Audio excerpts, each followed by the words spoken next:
Mariing nagbabala si Pangulong Rodrigo Duterte laban sa mga tiwaling opisyal ng pamahalaan. Kaugnay niyan, nanawagan din ng Pangulo na huwag nang suportahan ang anumang uri ng gawain na may kaugnayan sa korupsyon. May report si Daniel Manalasta.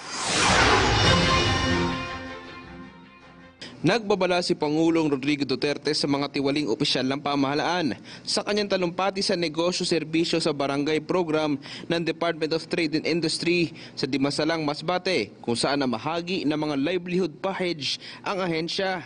Muling hinikayat ng Pangulo ang sambayanan na huwag tangkilikin ang korupsyon na humahadlang sa paglago na ekonomiya ng Pilipinas. No country, including the Philippines, will rise above and progressively grow unless you have law and order.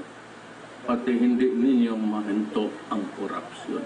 Ikinababahala rin ng Pangulo ang panggugulo ng New People's Army partikular dito sa Masbate. Dahil sa kaliwat kanan na panggugulo ng grupo, target ang kapulisan. Babala ni Pangulong Duterte, hindi niya uurungan ng mga panggugulo ng NPA. Ngunit kung sila naman ay susuko, pangako ng Pangulo, tutulungan niya ang mga NPA sa kanilang pangkabuhayan. Mag-surrender kayo, may pera ang gobyerno. Pinatutsadahan din ng Pangulo ang isa sa mga lider ng makakaliwang grupo na si Joe Masison, kung saan kinwestiyon ni President Duterte ang pagiging bright nitong leader. Git ng Pangulo, walang panalo sa patuloy na labanan ng gobyerno at makakaliwa sapagkat mga Pilipino rin ang naglalaban-laban. Kung bright yung leader ninyo si Sison, bakit ako ang presidente, hindi siya? Gamitin utak niyo. Sa huli, siniguro ng Pangulo na kapakanan lang ng mga Pilipino ang kanyang prioridad. Kaya naman ang mga makakasira rito, kagaya ng iligal na droga, ay patuloy niyang wawakasan. Huwag mong pakainin ang mga anak namin ng Cebu. Kasi sigurado yan.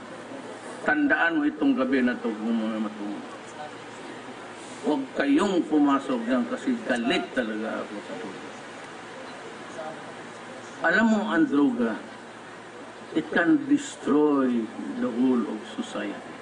Mula rito sa Dimasalang, Masbate, Daniel Manalastas para sa Bayan.